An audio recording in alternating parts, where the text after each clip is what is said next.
Bienvenue mesdemoiselles, déjà merci à vous d'avoir accepté le challenge de 1. Être joliment costumée, maquillée et 2. De participer à cette première table ronde pour moi. Merci à Clémence de m'avoir soumis l'idée, évidemment la semaine dernière lors du premier live que j'ai pu lancer. On va commencer par un petit tour de table en quelques mots, vous présenter qui vous êtes, quel âge vous avez, pourquoi vous êtes là, et puis qu'est-ce que vous trouvez d'intéressant dans la photographie. Cassandra, je te laisse démarrer. Allez, pourquoi moi? Parce que je sais que tu as plus l'habitude que moi. On va dire ça. Bonjour à toutes, donc Cassandra ou Cassie, comme vous voulez. 29 ans depuis peu, la cousine de Virginie. Qu'est-ce que je fais? La plupart du temps, je suis modèle, surtout pour Virginie, même si j'ai déjà été modèle aussi pour sa sœur, il y a très très longtemps. Et depuis peu, j'ai ma chaîne YouTube où on a pu faire découvrir la photothérapie il y a peu sur une vidéo où j'ai interviewé justement Virginie sur ce qu'elle faisait. Tout à fait. Aurore, je te passe le relais. Merci bien, c'est gentil.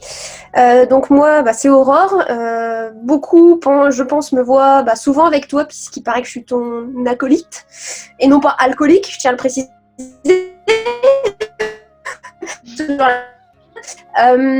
Moi, de mon côté, donc j'ai 31 ans, et en fait, de base, la photo, j'y suis tombée un petit peu par hasard, puisque je fais surtout de la couture par passion.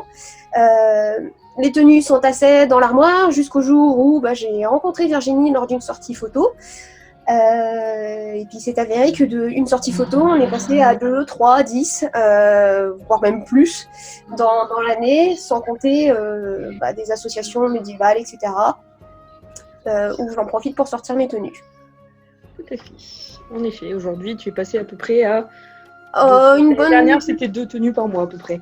Voilà, avant je faisais 1 à 2 tenues par an, c'était surtout pour des jours de l'an, puisque c'est vraiment partie de ça. Maintenant, je suis à plus d'une vingtaine, je dois être à 25 créations à l'année en général. C'est déjà un bon quota. Clémence, je te passe la suite. C'est à moi. Donc, moi, c'est Clémence, donc alias Fayette Cosplay. J'ai 23 ans. Moi, j'ai grandi dans le milieu médiéval parce que j'habite Provins. Donc, j'ai grandi là-dedans. Et du coup, j'ai commencé dans le milieu médiéval tout enfant. Et depuis 3 ans maintenant, je me suis lancée dans le cosplay. Donc, fabrication de costumes issus de dessins animés, films, séries. Et je fais toujours des créations perso. Et du coup, le cosplay fait que j'ai découvert la photographie, parce que dans le cosplay, on montre quand même beaucoup ce qu'on fabrique. Du coup, voilà. Et tu es aussi passé derrière l'objectif depuis pas longtemps. Oui, depuis janvier, j'ai mon boîtier. Voilà. Et pour finir, Virginie, une deuxième. Bonjour à toutes.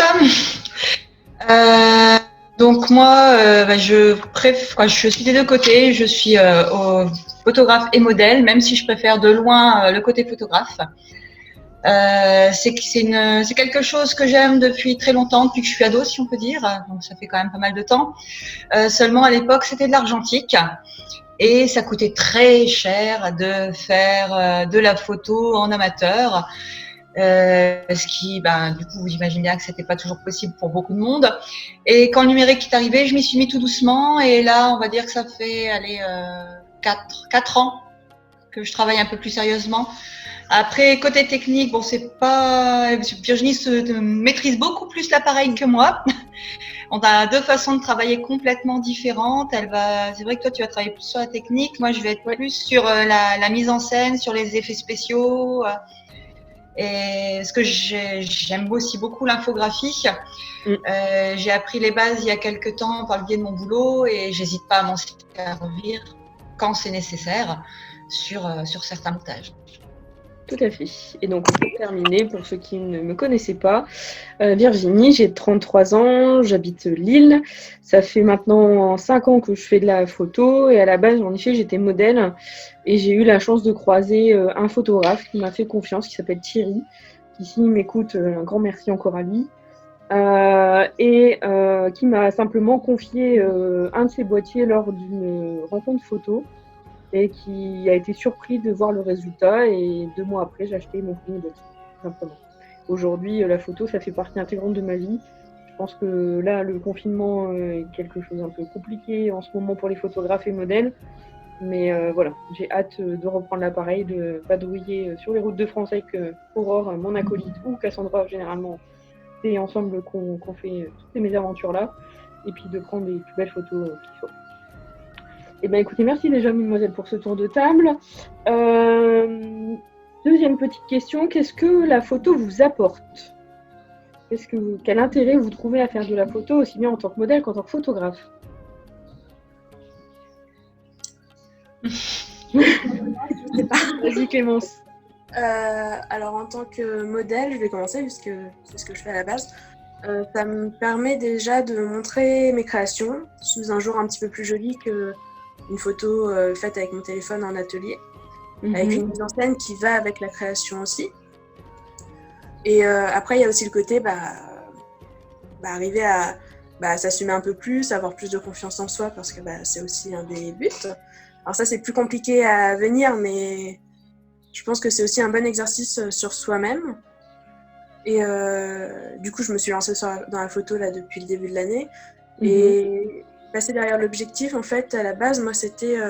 j'étais assistante photo pour une amie, pour des amis photographes.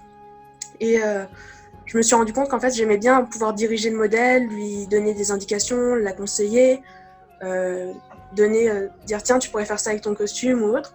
Et du coup, c'est l'un des principaux objectifs de passer derrière le boîtier, c'est que pouvoir créer mes photos moi-même et créer mon univers photographique tout en aidant les personnes qui en avaient besoin.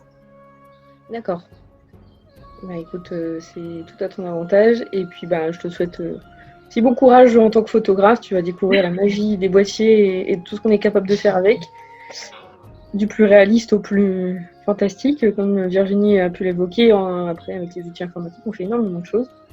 Donc, je souhaite de t'éclater à ce niveau-là. Mesdemoiselles, à votre tour. Qu'est-ce que pour vous, ça vous apporte de faire de la photo ? Alors pour ma part, c'était déjà au démarrage pour sortir mes tenues, puisque quand je t'ai rencontrée, on en avait discuté, j'en avais déjà une bonne vingtaine qui dormaient dans un placard et je me faisais plaisir à coudre, mais voilà, c'était fait, c'était cousu, c'était rangé sur un porte-manteau. L'idée c'était déjà ça, et ça me permet, voilà, comme Clémence et comme je pense Cassie, tous les modèles pourraient le dire, c'est aussi d'essayer de prendre confiance en soi.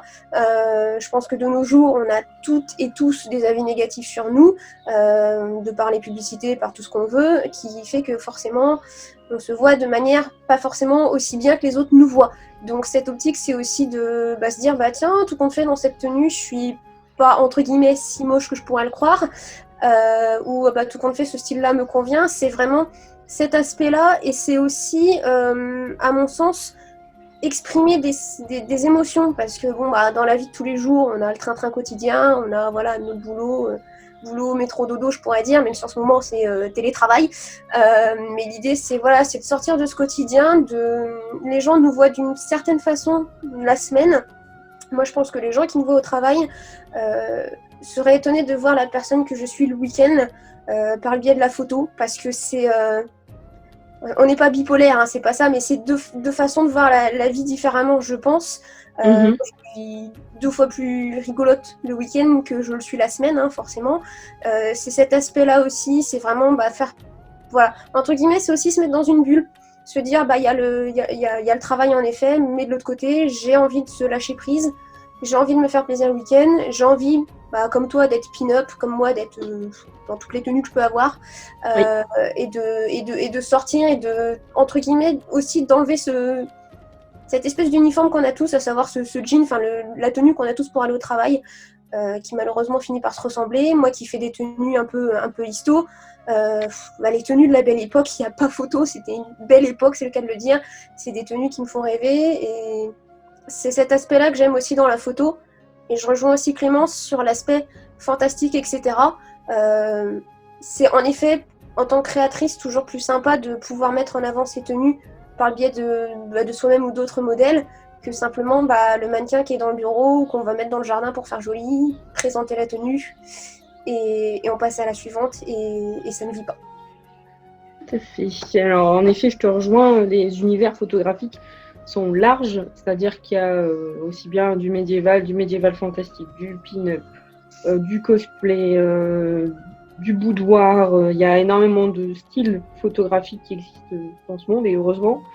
Il y a aussi du beaucoup plus contemporain, de l'architecture, du paysage, de la macro. Enfin, les domaines photographiques sont larges, ce qui laisse le loisir à chacun de s'exprimer, que ce soit en tant que modèle quand il s'agit de modèles vivants, on va dire, que ce soit humain ou les animaux, comme en tant que photographe avec la macro ou l'architecture.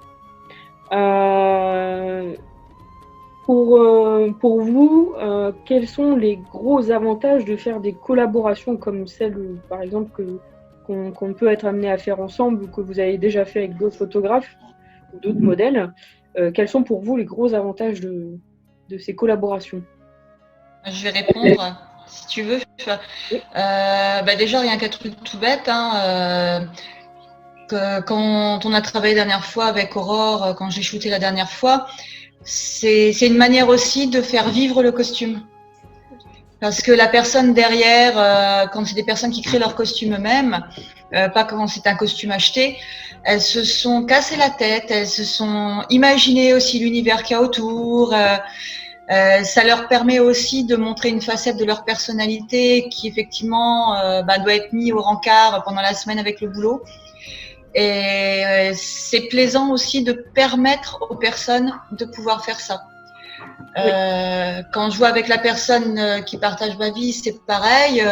La semaine, faut qu'il soit hyper carré au boulot. Et pour Aurore et toi qui le connaissez bien, vous savez très bien que il n'est pas aussi rigide qu'on pourrait le croire au boulot. Et au contraire, justement, les photos que je fais avec lui lui permettent de se lâcher. De se lâcher. Après, c'est vrai que c'est un gros avantage d'avoir un photographe sous la main. Au moins, tu peux faire ça n'importe quand. Mais il y a ce côté-là au niveau des collaborations qui est super intéressant. Il y a aussi l'autre côté intéressant, c'est que des fois, les modèles nous apportent un visuel qu'on n'aurait pas du tout eu sur une situation, sur plein de choses, quoi. C'est un échange. Et c'est vrai que c'est en ce sens-là que c'est collaboratif. Malheureusement, certains photographes font des collaborations, mais le modèle est là, c'est tu poses, tu te mets comme ça, hop, basta. Non, il faut qu'il y ait un échange entre les deux. Voilà, l'échange, il est vital. Si c'est pour faire ça, au photomaton du coin, tu auras la même chose, quoi. Et il faut que ça apporte vraiment un plus pour les deux. Et c'est ça qui est super important. Et je vais répondre peut-être aussi un petit peu à la question que tu avais posée juste avant. C'est ça aussi que ça m'apporte la photo, c'est que ça me permet de m'ouvrir aux autres, ce qui n'est pas évident hors objectif. Ça permet aussi peut-être de se canaliser, parce que quand tu fais quand toi tu es là en tant que photographe, il faut que tu prennes tout en compte. Le moindre brin d'herbe qui va être devant, qui va gêner pour la photo, tu vas le voir, alors que la personne, elle va pas le voir. Tu vas avoir un petit mégot, un petit caillou, des petits trucs chiants qu'on va repérer, et il faut prendre tout ça en compte. Donc, il faut vraiment te mettre dedans, te concentrer et être vraiment à ce que tu fais. Et pour le modèle, c'est pareil. On le voit quand c'est un modèle qui a vraiment envie de faire les photos et un modèle qui est là juste pour se montrer et puis qu'on l'apprenne ou le prenne en photo et basta, il passe au photographe suivant. Et voilà, c'est le côté collaboratif qui est super important, les échanges. Je suis totalement en phase avec ce que tu viens de dire, et en effet pour moi c'est hyper important, d'autant plus dans le cadre de la photothérapie, comme on l'expliquait avec Cassandra lors de l'interview. On en apprend autant sur soi qu'on en apprend sur les autres en faisant ce genre d'échange, et c'est très très très important de discuter avec la personne et pas juste de lui demander de poser, de mettre son bras ou sa tête d'une certaine manière ou de donner telle expression. C'est l'intérêt des collaborations, et j'irai même plus loin, c'est que même moi en tant que professionnelle aujourd'hui installée à Lille, ces échanges-là sont aussi vitaux dans des séances de travail cette fois-ci avec les gens. Et voilà, c'est un fil rouge. La communication, elle est importante dans la vie de tous les jours. Elle l'est d'autant plus pendant une séance photo, sinon le rendu, il est clairement pas au rendez-vous. Et il faut vraiment travailler là-dessus. Après, ça dépend aussi des typologies de modèles, je veux dire, qu'on peut avoir. Que ce soit des modèles pas expérimentés du tout, comme j'ai pu avoir avec Aurore à ses débuts, ou Cassandra, et des modèles qui ont l'habitude d'être en agence de mannequinat. Très clairement, le travail ne se fait pas de la même manière. C'est vrai que limite, je préfère des modèles qui ne sont pas professionnels. Après, c'est un avis propre. Hein. Je trouve que la photo est plus vivante. La photo est plus vivante. Mesdemoiselles, vous qui êtes au départ des modèles complètement amateurs et qui aujourd'hui avaient un peu plus d'expérience, on va dire, devant l'objectif. C'est pas pareil. C'est vrai que les premiers shootings qu'on a pu faire ensemble, on est hésitant, on a besoin d'être guidé. Et au fur et à mesure du temps, on prend confiance en soi. Et ça va matcher un peu les deux questions que tu as posées, parce que donc, on prend confiance en toi, mais aussi grâce au photographe et à la collaboration qu'on peut faire avec lui, et ben, on lui fait partager notre univers autant qu'il nous fait partager le sien. Et du coup, on prend de l'expérience et il y a moins d'hésitation, moins de gêne, et après, ça va tout seul en fait. Après, ça dépend aussi du photographe. Voilà, tout à fait. Oui, ça dépend énormément du photographe. On est d'accord. Il y a une histoire de confiance, et ça, je le soulignais très très largement lors de l'interview. S'il n'y a pas de confiance en la personne en face, très difficile de faire une séance photo, ou en tout cas, elle ne va pas durer très longtemps. Et le rendu, ça se verra, ça se verra directement à l'écran. Ça se voit tout de suite. La collaboration, elle va là aussi. Il y a cet accord de principe du départ, il y a cette communication, il y a ce respect entre les deux personnes, il y a montrer les photos et on efface celles que le modèle ne veut pas du tout, même si nous on trouve que au niveau technique, artistique ou autre, on peut trouver toutes les raisons. C'est une bonne photo, mais si le modèle n'en veut pas, eh bien, on ne doit pas la garder, on l'efface, quoi. C'est même pas dire, bah non, on la publiera pas. Non, tu la zappes. C'est vrai. Pour moi, ça fait partie des principes de confiance à avoir aussi avec les modèles. Tout comme les modèles, pas utiliser tout et n'importe comment les photos qui ont été faites par le photographe, parce que tu peux vite être connoté. Imaginons, tu vas faire une photo boudoir avec quelqu'un, tu te retrouves ta photo boudoir sur un site où tu n'as pas obligatoirement envie qu'elle y soit. Et ben, on peut reconnaître ton style et tu te retrouves, ah bah tiens, tu fais des photos comme ça, toi. Ah bon, tu découvres.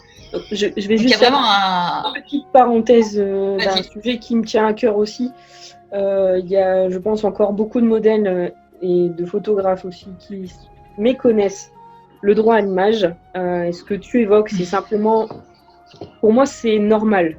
Même s'il n'y a pas d'écrit, ça me paraît logique, c'est un accord tacite de confiance avec la personne qui est en face, dans les deux sens. Maintenant, et je vais répondre à une des questions que Clémence m'a posées pendant le live de la semaine dernière. Comment détecter des bons modèles, des bons photographes? C'est ça, c'est par rapport au discours sur le droit à l'image, par rapport à la façon de travailler. Et c'est indéniable pour moi que même si c'est quelqu'un de ton entourage, même si c'est quelqu'un en qui aujourd'hui tu as confiance, demain, on ne sait pas de quoi la vie sera faite. Et vous pouvez demander à Aurore, depuis nos débuts, on a signé ensemble un contrat de droit à l'image où elle m'autorise à diffuser ses photos et vice-versa, je l'autorise dans un cadre légal. Il y a tout plein d'informations sur Internet, il y a auprès des syndicats de photographie qui existent en France, des informations utiles là-dessus. Il y a des avocats spécialisés en France sur le droit à l'image. Donc, si vous avez le moindre doute, soit vous me posez la question et je vous oriente vers eux, soit vous pouvez regarder sur Internet. Faites quand même attention, soyez critiques sur des informations qui circulent. Oui, c'est ça. Voilà, et je referme la parenthèse. Mais c'est important à dire parce que c'est un sujet qui revient régulièrement dans les frictions ou même dans les simples questions qu'on a au départ, d'un côté ou de l'autre. C'est ça, tout à fait. Pour reprendre par rapport aux avantages et puis reprendre un peu une progression, avec Aurore, dernièrement, j'ai ressorti des photos de nos tout débuts qui datent de 2017 avec ses toutes premières tenues et ça rejoint ce que Cassandra disait, c'est que il y a une évolution, il y a une confiance, même si elle me dira le contraire à l'instant.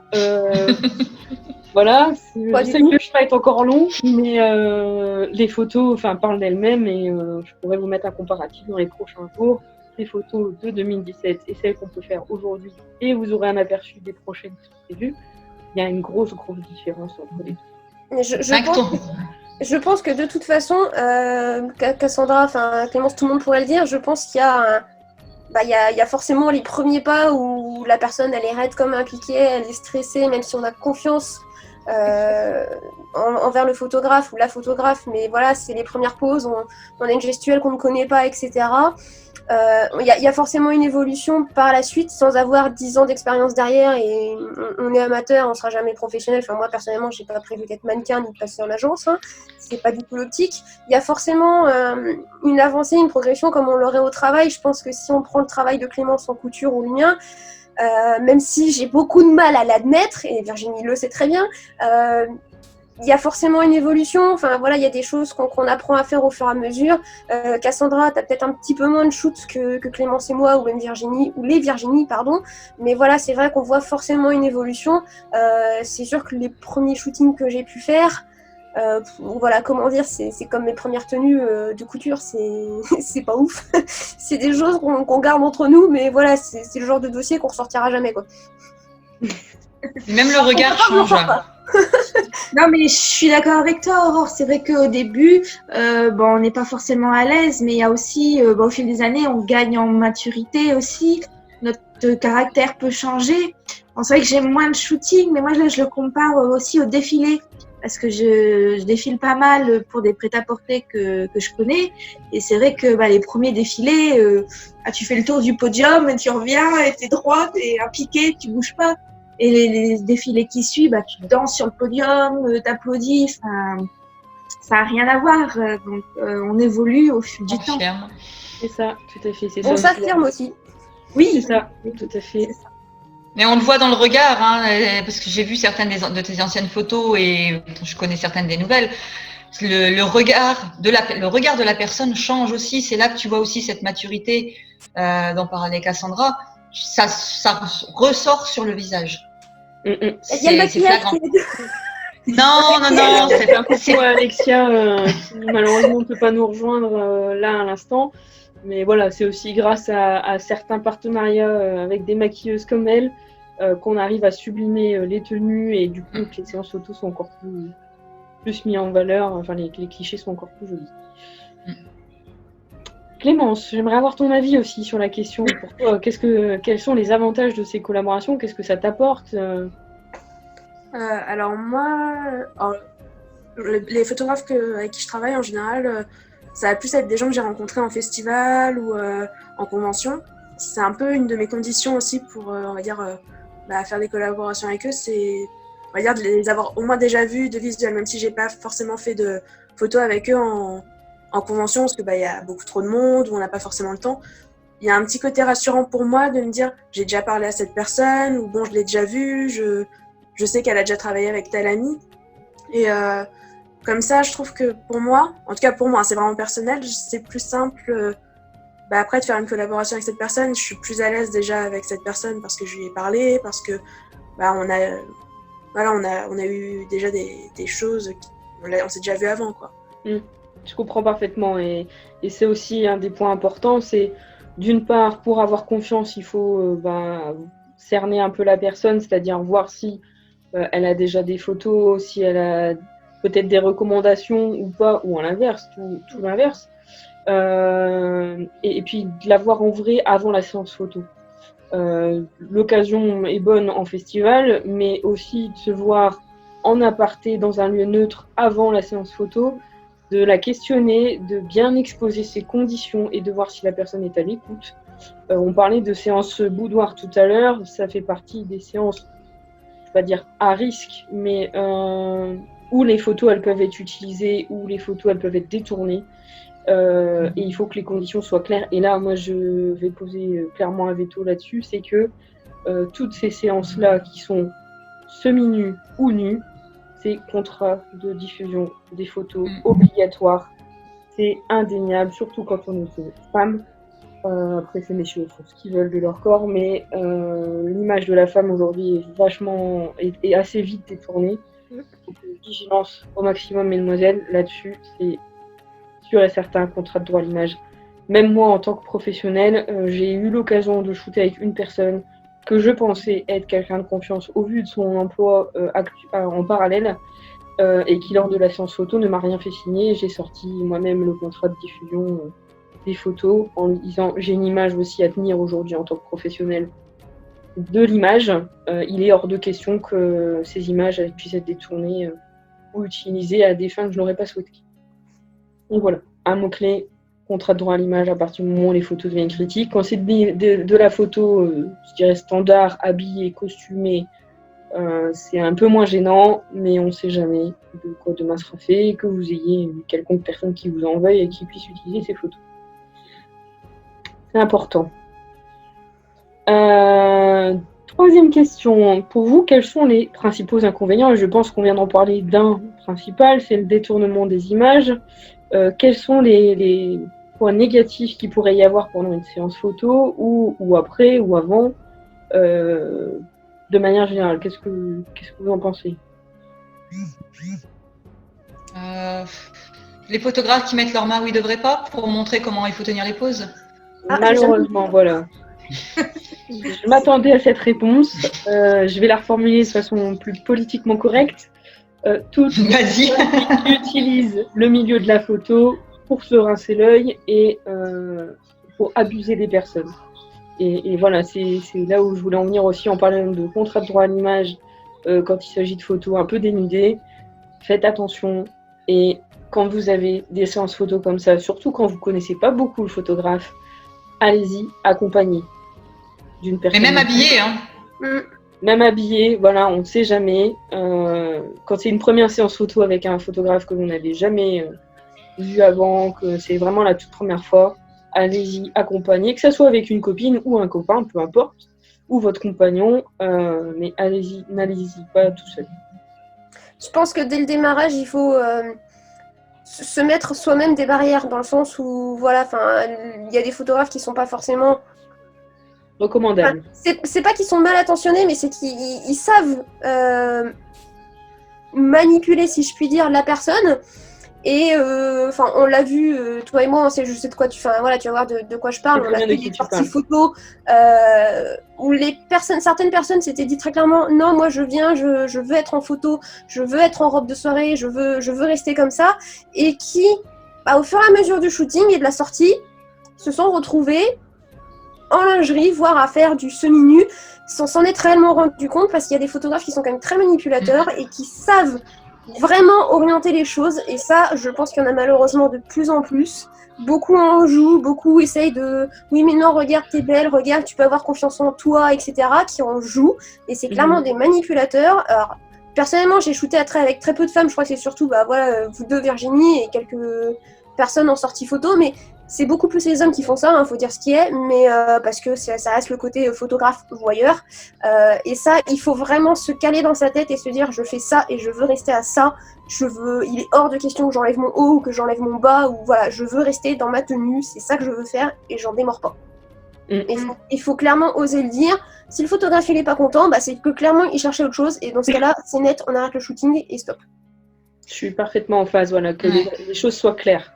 Il faut savoir ça. Le moindre dérapage. Voilà, c'est pas parce que c'est un homme, une femme, peu importe, qu'on soit accompagné ou pas accompagné. Ça peut être un photographe qu'on connaît, donc on se dit on y va sans être accompagné. Je pense que c'est peut-être même plus vicieux dans ce cas-là, parce qu'on pense connaître la personne et on pense lui faire confiance. Il faut être clair dans sa tête, et tant pis, c'est tout. Faut y aller, il faut se dire c'est tout. Je suis une femme, on entend tellement de choses maintenant à la télé sans être parano, il faut faire attention. Voilà, c'est comme ça, c'est je veux faire tel type de photo, le mec il est pas d'accord dès le démarrage, au fur et à mesure du shooting, il propose trop de choses, et c'est tout, on s'en va, on arrête. Voilà. Oui, et c'est pas obligatoirement au premier shooting, ça peut arriver au 4, 5e. Il y en a certains qui mettent, ils installent une confiance au fur et à mesure, et puis d'un seul coup, voilà. C'est bien ce que je disais, c'est que c'est des gens qu'on peut penser connaître, Ouais. Tout à fait. et qui, voilà, et qui, on va dire peut-être qui s'attachent à la personne, j'en sais rien, mais qui au fur et à mesure vont réussir à détourner le shooting, et c'est vraiment le truc à éviter. Et encore une fois, faut s'affirmer, faut savoir dire non.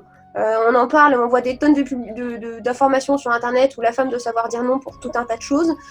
Et bah là, raison de plus, il faut encore une fois savoir dire non. Et pas avoir honte de dire non parce que c'est notre corps, c'est notre vie et ça nous regarde nous. On est d'accord. Et il y a une chose aussi à prendre en compte, c'est que même si c'est un ou une amie, C'est ça. parce que des fois on n'ose pas parce que c'est un ami, non, ça reste, les règles restent les mêmes, quoi. C'est non, c'est non.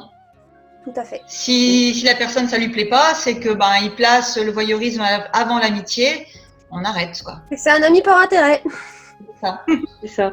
C'est ça. Cassandra et Clémence, on vous entend pas beaucoup. Est-ce que vous avez déjà eu des expériences ou des propositions qui auraient pu, je pense, mal tourner? Moi, personnellement, j'ai jamais eu le genre de problème. En fait, je mets mes règles dès le début. En général, quand je fais une collaboration, de toute manière, c'est en général soit moi, soit le photographe qui me dit cette tenue m'intéresse. Donc, on part tout de suite sur une tenue. Il y aura, quoi qu'il arrive, pas d'autres costumes. Ce sera cette tenue et rien d'autre. Et après, moi, en général, j'aime pas de toute manière. Je suis pas à l'aise pour faire les photos en studio. Donc, en général, je m'arrange toujours pour que le shooting ait lieu dans un lieu public. De manière à ce qu'il y ait déjà d'autres gens. Même si c'est des gens que je connais pas et qui, ça se trouve, on n'aura rien à faire s'il m'arrive quelque chose, je suis dans un lieu public déjà. Et puis après, en général, soit je préviens déjà beaucoup de personnes de où je serai, avec qui je serai, quel créneau horaire à peu près, quitte à si ça s'éternise. L'année dernière, j'ai fait un shooting photo qui a duré 8 heures pour une tenue, donc c'était pas du tout prévu. Dans la journée, j'ai envoyé des messages aux personnes qui savaient où j'étais en disant « Vous inquiétez pas, on y est toujours, c'est juste qu'on a trop d'idées, et voilà. » Et pour moi, voilà, c'est aussi, même si je suis amenée à aller toute seule parce que ça fait plusieurs fois que je travaille avec la personne, quoi qu'il arrive, même si je connais le photographe, les gens qui sont au courant que je serai à cet endroit-là au niveau photo auront des messages dans la journée. Ça, c'est hyper important aussi à souligner, c'est prévenir. Donc, soit y aller accompagner, ça c'est le plus simple, soit prévenir en tout cas son entourage qu'on est en séance photo à tel endroit avec telle personne, des personnes de confiance. Généralement, moi j'ai 2-3 personnes dans mon entourage qui sont au courant. Il y a eu des séances photo qui ont pu se faire à la maison avec un photographe que je connaissais et en qui j'avais confiance. Ça aurait pu très vite mal tourner. C'était j'ouvre la porte, je crie et j'attends qu'on intervienne autour de moi. Je croise les doigts pour l'instant, il n'a jamais eu de dérapage quel qu'il soit, mais en effet, soit être accompagné, soit prévenir quelqu'un qu'on est à une séance photo, avec qui et où, pour que si jamais il y a un souci, on voit tellement de choses, comme tu disais Aurore, à la télé, qu'il vaut mieux se prémunir de ce genre de choses et éviter de prendre trop de risques. Cassandra, est-ce que moi, ça m'est jamais arrivé. Après, je sais que quand je faisais des shootings pour des prêt-à-porter, sélectionnais souvent plusieurs tenues et après, je choisissais les tenues que je voulais mettre, que ce soit pour le shooting ou le défilé. S'il y avait vraiment une tenue que je ne voulais pas porter, c'était clair, net, je la portais pas. Si je trouvais qu'elle était trop osée ou autre, si j'étais pas suffisamment à l'aise pour participer au shooting ou au défilé, c'était niette. Même si j'avais confiance en la créatrice et en photographe, c'était non. Ça marche. Question suivante. Quel est le truc le plus fou que vous avez pu faire pendant les séances photo? Alors que ça soit fou au sens atypique, ou fou où il y avait beaucoup de moyens, beaucoup de personnes, dans des lieux complètement improbables, dans des tenues improbables aussi en tant que modèle. Voilà. Qu'est-ce que vous avez déjà réalisé et qui est vraiment le plus fou dans vos séances photo? Moi, j'ai un souvenir d'un truc dangereux dans un sens. Dangereux, ouais, on peut dire ça comme ça. Un des shootings qu'on avait fait collaboratif que vous connaissez, qu'on avait fait sur l'île, il y avait beaucoup plu la veille et le matin, et on était autour de la gare de l'île Europe, entre Rallye et l'île Europe, et tous les jeux pour enfants qu'il y a au milieu étaient trempés, et je me suis retrouvée en photographe, en talons, les deux pieds en équilibre sur un des toboggans pour prendre en photo quelqu'un, pour le faire en plongée. Et il faut tenir ton équilibre, garder, faire en sorte que l'autre garde la pose alors qu'elle est en train de glisser sur le toboggan et qu'il y a de l'eau en dessous. Et que toi, tu sens que tu balles tout doucement parce que c'est que tu as un équilibre quand même assez précaire, parce qu'en plus, tu avais mis des talons. Et j'ai pris la photo et 30 secondes après, j'étais quasiment rétalée sur elle, quoi, parce qu'au bout d'un moment, voilà, ça tombe, quoi. Et c'est vrai que des fois, on prend des positions pour réussir à avoir l'angle qu'on veut, on oublie qu'on peut se blesser. Voilà. Et c'est voilà. Et ça met en avant aussi que le métier et le rôle de photographe, c'est un rôle très sportif, en particulier quand on fait de l'événementiel, on doit courir partout, ou dans des conditions comme celle-là, où je connais certains photographes qui font des photos de mariage et qui se mettent parfois à plat ventre pour pouvoir faire des photos, la photo idéale. Quand on voit les backstage, donc les coulisses de ces séances photos, on en rigole plus qu'autre chose, mais sur le coup, en effet, il y a des fois où ça peut être assez dangereux. Moi, pour ma part, ce qui a été le plus fou jusqu'à aujourd'hui, c'est de faire du light painting avec Aurore, où elle m'a pas vraiment mis dans le contexte en me disant prends une tenue où tu es à l'aise, machin. Une tenue chaude. Et sans me dire où, sans me dire avec qui, sans me dire pour faire quoi aussi, je le savais très bien. Mais je pense que c'est le truc un peu le plus improbable que j'ai pu faire aujourd'hui. Et je pense qu'en effet, il y a beaucoup de gens dans mon entourage qui ne le savaient pas. C'est que je suis quelqu'un qui aime bien prendre des risques, mais mesurer quand même. J'avoue que voilà, j'en ai pas large en pleine nuit. Cette fois-ci, en même temps, on l'a fait. C'est vrai que le light painting, on l'a fait. On n'était pas toutes les deux. Il y avait des copains qui étaient là. Pour expliquer un peu pour ceux qui savent pas, le light painting, c'est quand même des photos dans le noir où on s'amuse avec des lumières. Clairement, on prend la pose et on dessine autour. Voilà. Mais ce qu'elle savait pas, c'est qu'en fait, en général, je fais pas ça en forêt. Je fais ça dans des bâtiments désaffectés. D'où l'importance de bonnes chaussures, de bonnes tenues, pas trop avoir peur dans le noir, à savoir que j'ai peur dans le noir, ce qui est assez ironique. Mais voilà, c'était un peu, pour elle c'était un exploit, moi c'était une habitude, mais c'est vrai que je m'en souvenais pas, mais c'était assez mémorable. Voilà, moi c'est les premiers trucs qui me viennent en tête. Après les autres séances photos, il y en a eu des très très drôles aussi, mais je pense que c'est ce qui m'a le plus marqué en photo jusqu'à maintenant. Ouais, c'était pas mal. Pour moi, si je devais, en réfléchissant à toutes les photos, il y a plein de projets à venir qui seront, je pense, les must par rapport à ce qu'il y a actuellement. Le light painting, c'est vrai que c'est pas mal. Il faut dire ce qui est. Peut-être qu'on en fera un jour tout ensemble. Voilà, les bâtiments désaffectés, etc., où on n'est jamais sûr de qui on va retrouver, c'est un peu flippant. Je pense que Virginie, vous savez de quoi vous parlez. Moi, après, un des shoots les plus mémorables que j'ai pu faire, c'était avec des chiens loups, dans le sens où j'ai eu 2 gros toutous avec moi, qui étaient juste des amours. C'était un shoot indien. J'ai eu la chance en plus d'avoir une amie qui fait les créations Manzou, qui m'a fait confiance, qui m'a prêté ses coiffes. Alors je la connaissais que depuis 2 semaines. Elle m'a prêté ses coiffes, elle m'a fait confiance et c'était un shooting de dingue parce que j'ai quand même 2 chiens loups qui étaient là et j'ai un gros pépère qui est venu me rappeler que j'ai pas d'abdos. Ce qui m'a gentiment sauté sur l'estomac avant de me faire une grosse léchouille sur une photo qui est juste magnifique. Le maquillage a tenu, c'est pour ça aussi qu'on bosse avec des collaboratrices qui fonctionnent, qui ont vraiment du super bon matériel et j'ai pu prouver que le maquillage tenait à une échouille de chien et aujourd'hui je le fais tenir 2 jours, 3 jours, je lui pousse aux extrêmes ces produits, mais c'était je crois l'un de mes meilleurs shoots et l'autre c'était le shoot avec quand je vais dire ça à Virginie, elle va être morte de rire, avec des bubules. C'est ça. Vous voulez des bubules? Lors d'une sortie photo féerique, à savoir que quand on a un thème, je suis totalement tarée parce que je vais dans le thème à fond. Jusqu'au bout. Jusqu'au bout, c'est-à-dire que Un petit le peu thème dark, seulement. petit peu, un petit peu. Les Virginie le savent. Le thème dark, je suis arrivée avec un grand bandeau noir sur les yeux. Le thème indien, on saurait vous ressortir des photos. Comment dire, même moi, je voulais pas sortir de ma voiture. J'attendais Virginie à la gare. Je me suis dit, je me fais gauler par les flics. Je sais pas comment faire mon maquillage parce que faut imaginer un coucher de soleil sur mon visage. Je partais du rouge pour arriver au jaune avec tout plein de dessins noirs.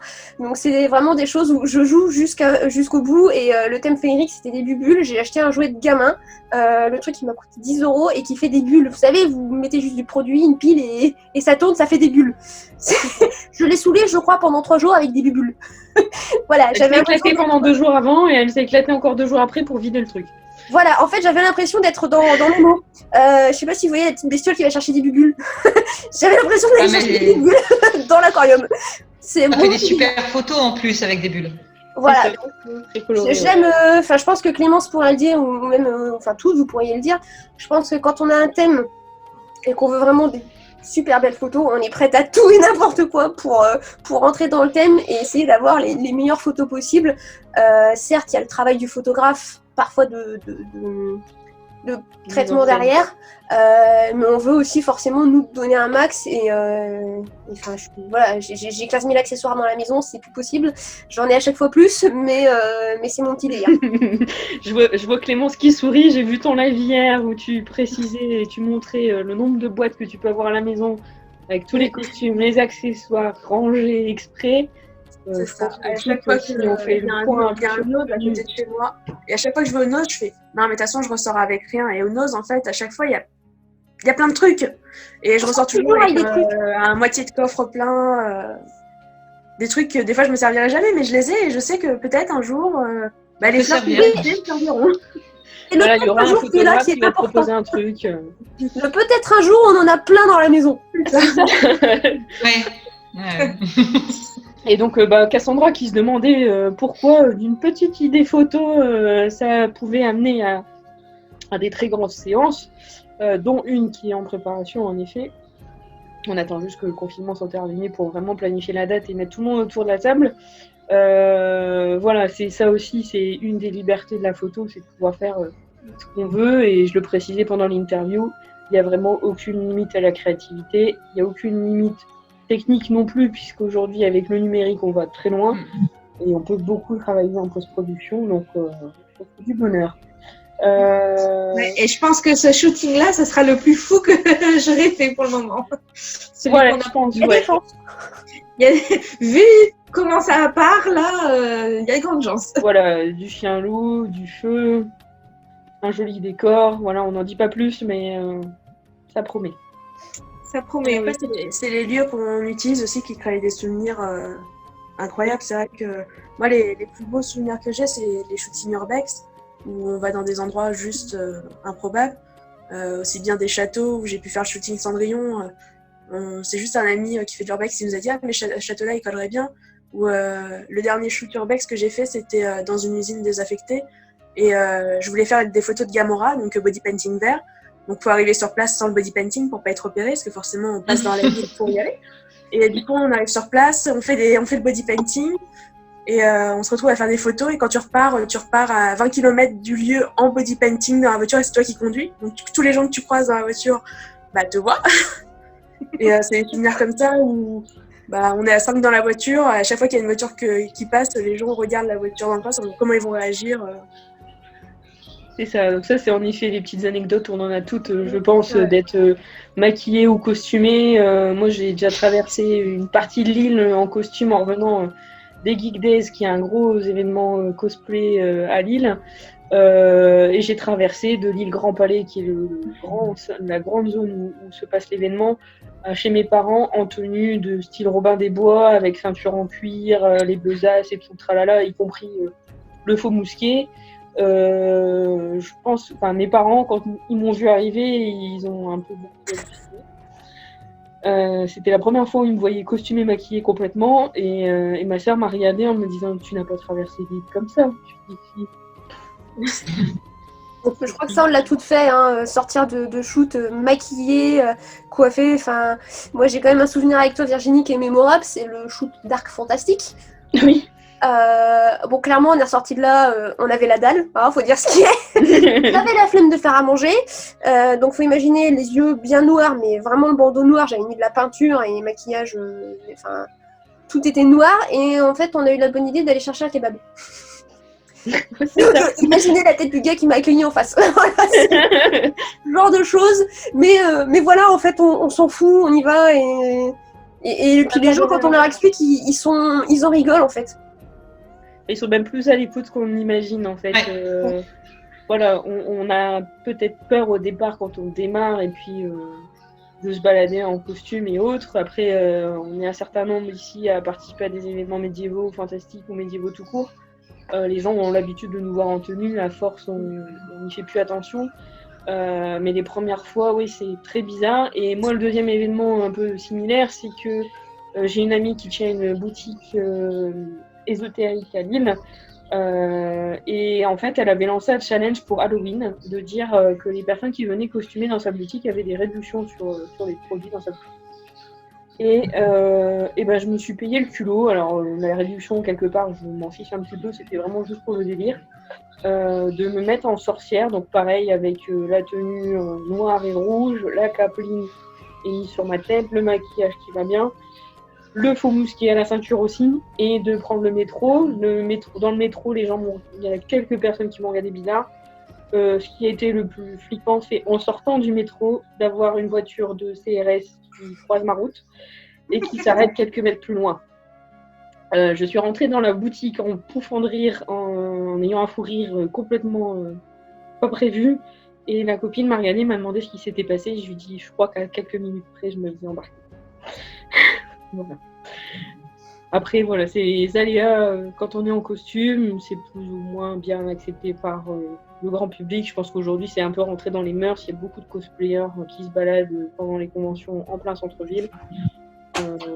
Même dans les transports en commun, ou quand on est ici dans la région du Nord, pour ceux qui vont au carnaval, à la période de janvier à avril à peu près, on voit des gens habillés de toutes les couleurs, ça passe un peu inaperçu. Je crois que le pire que j'ai fait, c'est d'aller faire mes courses habillée comme ça. Ah ouais? Ah ouais.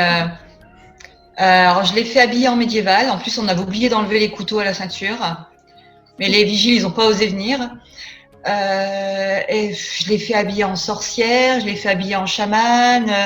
C'est le truc où avant de partir au festival, il te manque un truc.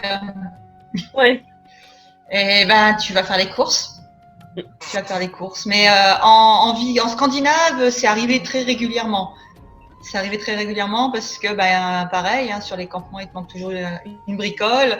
Ou le chaudron tout a cramé, donc il faut aller réapprovisionner. Tu vas pas te redéshabiller pour te rhabiller, parce que souvent tes fringues, tu les as pas, ils sont chez toi.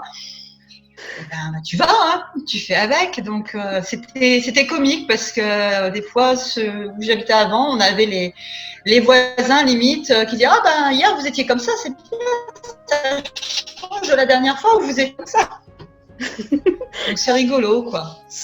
Ouais, en fait, on a un stade où on prévient tous nos voisins. Moi, j'ai prévenu mes voisins en leur disant, vous étonnez pas si demain vous me voyez en médiéval ou avec de la peinture sur le visage. C'est normal, je fais partie d'une association. Je préfère prévenir plutôt que me faire embarquer par les flics, je sais pas. Il faut que je fasse trop peur. Non, je pense qu'on l'a toutes et tous vécu et peut-être moins Cassandra, mais ça ne saurait tarder si c'est pas le cas. Disons que c'est pas pareil. Après, je reviens à ce que tu disais, Virginie. En général, les gens disent trop rien. Peut-être que sur le Lillois, ça passe mieux. Moi, par rapport à mon retour plus sur le Dunkerquois, pourtant, c'est vrai, il y a le carnaval. Les gens ont l'habitude de se déguiser, des choses comme ça. Mais en sortant, si tu sors du carnaval, ils sont quand même moins ouverts d'esprit. Je sais que quand j'étais plus jeune, j'avais ma période très gothique et très manga Lolita. Donc c'était ma tenue de tous les jours. Et je me souviens très bien du regard des gens autour. Et c'était pas du tout le même ressenti que qu'on a pu avoir quand on a été à Mons, où j'étais avec ma cape Harry Potter en cosplay Harry Potter complet.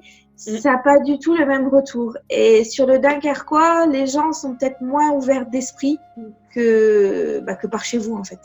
Après, je pense que ça dépend aussi de l'univers. Enfin, moi qui fais du cosplay, principalement du cosplay Disney, quand je dis aux gens que je connais ce que je fais, en général, je leur dis que je fais de la couture ou des costumes, mais j'évite de leur dire moi, tous les week-ends, je me costume en princesse Disney, quoi. Enfin, tout de suite, en fait, si tu dis que tu te costumes en princesse Disney, le premier réflexe des gens, c'est mais faut peut-être grandir, en fait. Et donc, par contre, quand je dis que je fais des costumes médiévaux, là, les gens, en général, ils sont à fond dedans parce qu'il y a Game of Thrones, il y a des trucs un petit peu plus adultes, de certains côtés, on va dire. Que, en général, le côté princesse Disney, ça passe mal. Et même sur mes réseaux sociaux, en général, tous mes collègues de travail, les gens quand j'étais à l'école, j'évite de leur montrer mes réseaux sociaux. Et en général, c'est eux qui le découvrent par eux-mêmes, ce qui n'est pas forcément des fois le mieux. Mais ils comprennent mieux une fois qu'ils voient les photos, en fait. Une fois qu'ils voient les photos, ils font « Ah oui, mais en fait, il y a du travail derrière. C'est pas juste... Ils se rendent compte du tout le travail couture, recherche d'inspiration et tout. Mais c'est vrai que dit comme ça, c'est toujours compliqué à expliquer. Alors ça a été aussi une de mes questions.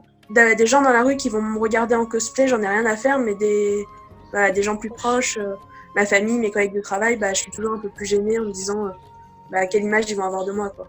Voilà, c'était justement une de mes questions. Comment s'est perçu le fait que vous soyez dans le milieu de la photo, que ce soit en tant que modèle ou en tant que photographe, ou même en tant que créatrice, auprès de vos proches? Parce que quand j'entends proches, c'est famille, amis proches, compagnons. Comment ils perçoivent ça? Après, pour moi, c'est mis avec le risque et autre chose, parce que du coup, il est dans le milieu aussi. Mais après, même avec le reste de ma famille, ils sont toujours partis du principe que j'étais folle, donc ça les change pas d'habitude. D'accord. Donc voilà. Moi, de mon côté, alors je n'ai pas forcément toujours été soutenue par ma famille, loin de là. Ça fait maintenant quasiment 10 ans, ça fait 10 ans que je couds. Vous me perdez. Ah, ça va mieux? Ouais, c'est bon. Ouais. Donc en fait, moi, ça fait maintenant 10 ans que je fais de la couture. Au démarrage, ma mère, c'était ouais, bon, d'accord, c'est bien, elle fait de la couture. Voilà, c'est cool, elle fait 2 tenues par an, c'est bien, c'est génial. Et elle a changé d'avis l'année dernière, ou il y a 2 ans maintenant, quand elle est allée au marché médiéval à Compiègne, parce qu'elle s'est rendue compte, déjà, elle m'a vue en tenue, c'était pas juste tiens maman, je t'envoie des photos de ce que je fais. Et elle a vu que j'étais pas la seule, et elle a vu que c'était pas forcément des gens de 30 ans ou de 20 ans qui le faisaient, qu'il y avait aussi des gens de 70 ans qui le faisaient, que c'était pas limité à un âge, que c'était pas limité à un style. Dans la vie, on peut mettre un costard cravate et le week-end être en médiéval, ou être métalleux et être médiéval, enfin voilà. Et c'est à partir de là qu'elle a commencé à se rendre compte que déjà que la couture c'était pas juste une passion lambda, et que c'était pas je fais 2 tenues par an. Et au final, elle me suit un peu dans ce délire-là, si je puis dire, dans le sens où il y a des petites sorties par-ci par-là qui ont eu lieu l'année dernière sur un thème victorien, notamment à Amiens. Et en fait, elle a eu l'envie de se lancer dans le truc avec moi. Et je lui ai fait une tenue. C'était un cadeau de Noël et je suis super contente parce qu'elle a adoré. Et ça m'a fait un bien fou de me dire, ça y est, enfin, elle me reconnaît dans mon travail, dans ce que je fais. Je suis pas... Contrairement à Virginie, je suis pas folle. Si je suis désolée.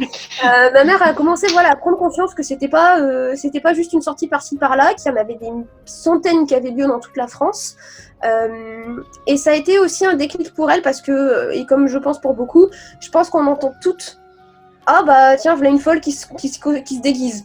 Et le mot déguisement, je pense que encore plus Clémence et Virginie sauraient le dire, le mot déguisement, je ne le supporte plus. Un déguisement, c'est un truc acheté à 20 balles à la Forfouille. C'est de la mauvaise qualité, c'est ce que vous voulez, c'est le déguisement des gamins Halloween si vous voulez. Je ne peux plus entendre ce mot.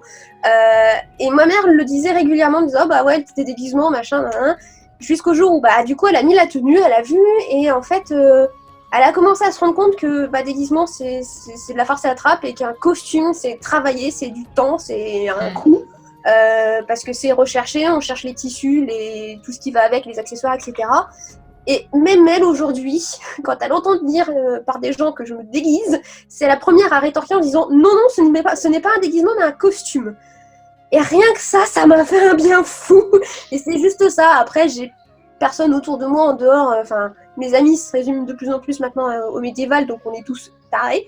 On est tous dans notre bulle. Mais moi, c'est comme ça que je l'ai perçu. C'est vraiment cet aspect-là où je me suis dit, ça y est, il y a un déclic. Mes proches se rendent compte que c'est pas juste une passion, que c'est pas juste un délire comme ça de entre guillemets d'ado qui fait de la couture et qui passera à autre chose demain, et que oui, derrière il y a de la reconnaissance, oui, il y a des tenues qui peuvent être partagées avec d'autres modèles, oui, il y a des partenariats, oui, maintenant il y a une carte de visite, même si je la donne jamais. Virginie saura me remonter les bretelles quand il faut. Mais voilà, et aujourd'hui il y a d'autres choses qui reviennent vers moi. J'ai quelques commandes, j'ai une miss qui me fait confiance parce qu'elle veut que je fasse une tenue pour le mois de juillet, je trouve ça dingue. J'ai une amie qui veut que je fasse sa robe de mariée, ce qui est encore plus dingue. Mais voilà, aujourd'hui, c'est comme ça que je le vis, c'est de me dire, ça y est, les gens prennent conscience que c'est sérieux. Que c'est sérieux, voilà. Et d'ailleurs, il y a un truc qui est rigolo, c'est que tout à l'heure, tu parlais de déguisement, c'est que des fois, on a des personnes autour de nous qui nous envoient un message « Ah tiens, j'ai une soirée costumée, t'aurais pas un déguisement à me prêter ?» Ah oui, ça carrément. Non, parfouille, va où tu veux, mais non. T'as ce genre de remarque ou genre la remarque oh bah ça tu sais faire, il me le faudrait pour après-demain. Ouais, bah non. Moi j'ai eu la remarque aussi d'une connaissance même, qui est même perdue de vue maintenant. Oh bah j'aurais besoin de tes talents de couturière, ouais, pour faire quoi? Bah recoudre des boutons. Bah non. Il y a des, comment dire, il y a tout plein d'artisans. Recoudre un bouton, je pense qu'il y a des tutos sur internet en plus, hein, faut pas, voilà. Et je pense qu'on a plein de créateurs à côté qui sont des réparateurs, couturiers, ce qu'on veut, qui savent le faire, autant faire bosser l'artisanat du coin. J'ai pas la prétention de me dire je suis créatrice, Virginie le sait, j'ai énormément de mal à me présenter comme telle parce que je ne vois pas comme ça. Mais le bouton, clairement, tu peux les te faire voir. Le bouton et l'ourlet, c'est niette. Et je pense que Clémence, c'est pareil. Oui, il y a ça, et moi je sais que j'ai souvent des gens qui me contactent et qui me font par exemple « Ah, tu voudrais pas me faire la robe, je sais pas, de Cendrillon, j'ai un budget de 50 €. 50 €, c'est même pas le prix du tissu. » Et on va acheter chez Wish. en fait, ouais, c'est ça, c'est qui est ahurissant, c'est que les gens ils font « Oui, mais on se connaît, tu peux faire un prix. » Mais en fait, non, parce que, il y a les matières premières, il y a le temps que j'y passe, il y a tout ça, c'est pas mon métier, moi en plus. Moi, ça reste une passion pour toi, Clémence. Voilà, je m'indique vers quelqu'un dont c'est le métier, je vais pas piquer le travail, moi, voilà. C'est ça. L'argument, tu peux me faire ça pour 50 €, bah, en fait, ils se rendent pas compte du budget qu'on a, et c'est vrai que des fois, on me demande le prix, rien qu'au niveau matières premières de certains de mes costumes, quand je leur dis les budgets, ils font « Ah oui, quand même !» Bah, ouais, en fait, c'est une passion qui coûte extrêmement cher. Et je vais vous rejoindre toutes les deux aussi sur la partie photo. Virginie me rejoindra peut-être un petit peu.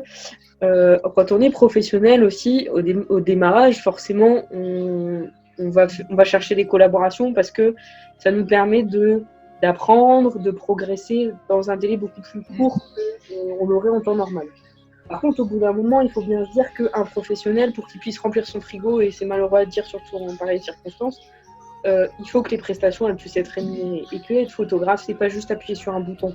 La couture, c'est pareil, c'est pas juste recoudre un bouton, c'est réfléchir à des choses, c'est acheter les bons tissus, c'est apprendre à faire les patrons, c'est acheter la machine, ça a un certain coût, des matières premières, du matériel qui va me permettre de faire tout ça, et du temps de travail et de la créativité malgré tout qui est là, et tout ça, ça se rémunère.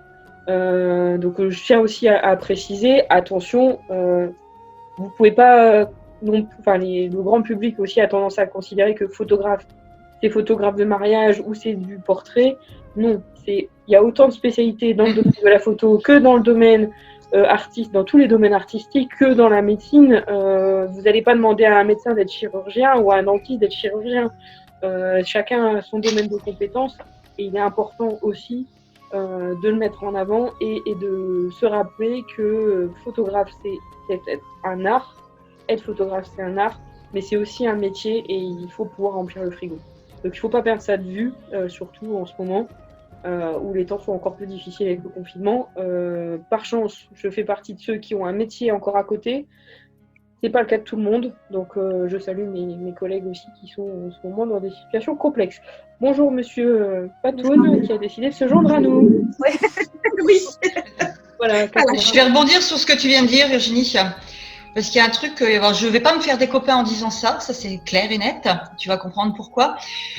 C'est que je me suis rendu compte au fur et à mesure que c'est pas parce que tu as fait une école de photographie que tu es photographe. Tu as un diplôme de photographie. C'est complètement différent. Tu as des photographes diplômés qui ne savent pas bosser et qui ont aucun œil, qui ont rien du tout. Et ils n'acceptent pas que des fois tes photos soient meilleures qu'eux. Alors c'est pas le but, c'est pas la guéguerre des uns contre les autres. Mais ils ne supportent pas que toi tu puisses faire quelque chose qui rende mieux qu'eux. Alors c'est vrai que des fois on a des personnes, que ce soit toi ou moi, qui nous contactent pour faire des photos. Ils nous demandent nos prix, on leur donne. Par contre, la grosse différence par rapport à d'autres, c'est que on se considère comme photographe amateur. Parce que la grosse différence, c'est que c'est de l'artisanat, donc effectivement, il faut le diplôme, il faut tout ça. Mais on ne va pas aller faire du démarchage comme eux peuvent le faire. Donc, on leur pique rien, on leur pique personne. C'est des personnes qui viennent vers nous parce qu'ils ont vu le boulot qu'on a fait ou parce qu'on a fait une collaboration justement avec quelqu'un et la collaboration lui a plu et elle refait appel à nous des fois 3-4 ans après. On fait pas la même chose. On fait pas la même chose et on ne pique le travail de personne.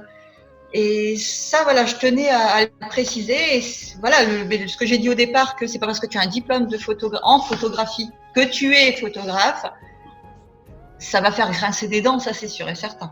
Mais les faits sont là. Mais les faits sont là, comme tu dis, et la photographie est aujourd'hui d'autant plus accessible à tout le monde. J'ai envie de dire, tous ceux qui ont un smartphone, tous ceux qui ont la possibilité d'acheter même ne serait-ce qu'un compact, ont la possibilité de faire des photos. Je vous mettrai éventuellement un petit lien sur un YouTuber que j'ai découvert dans le cadre d'une formation que je suis en ce moment sur l'histoire de la photo, qui dit clairement que c'est pas l'appareil qui fait la photo, c'est l'œil photographique. Et sur ça, on est en phase. J'en parlais dans l'interview avec Cassandra.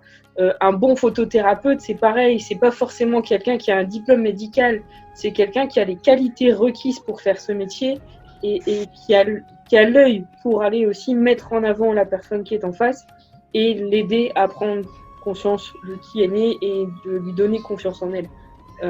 Aujourd'hui, c'est vital et les diplômes ne font pas tout. Les diplômes, c'est un bout de papier. Et je suis très personnellement dans l'optique plutôt anglo-saxonne qui vise à reconnaître les compétences plutôt que les diplômes. C'est vraiment important aujourd'hui de mettre ça en avant et puis de dire aussi que la reconversion professionnelle, elle n'est pas interdite. Je connais des gens dans mon entourage qui ont fait des études dans un certain domaine d'activité et qui, au bout de 5 à 10 ans d'expérience, se sont rendus compte simplement qu'ils ne s'éclataient pas dans ce qu'ils faisaient et du jour au lendemain, ils ont fait de leur passion qui était la photo leur nouveau métier, progressivement comme moi je peux être amenée à le faire, mais qui du jour au lendemain se sont dit en fait je gagne en une journée ce que je gagnerais en un mois en temps salarié, parce qu'ils font de la photo de mariage, et voilà. Mais voilà, pour moi c'est un diplôme, c'est pas ce qui fait la valeur d'un photographe. La renommée, je dirais que c'est aussi un petit peu un coup de chance des fois, de rencontrer les bonnes personnes, de faire les bonnes collaborations, de savoir la promouvoir aussi cette collaboration, puisque c'est pas toutes les photos elles soient prises et qu'elles restent sur un disque dur quelque part, si elles sont pas publiées, si elles sont pas partagées, si on n'a pas un peu le culot des fois de participer à des concours photos. Alors je suis la dernière à vouloir participer à ces concours, mais on m'incite à le faire pour mettre en avant mon travail, je vais le faire, j'en dis pas plus pour l'instant.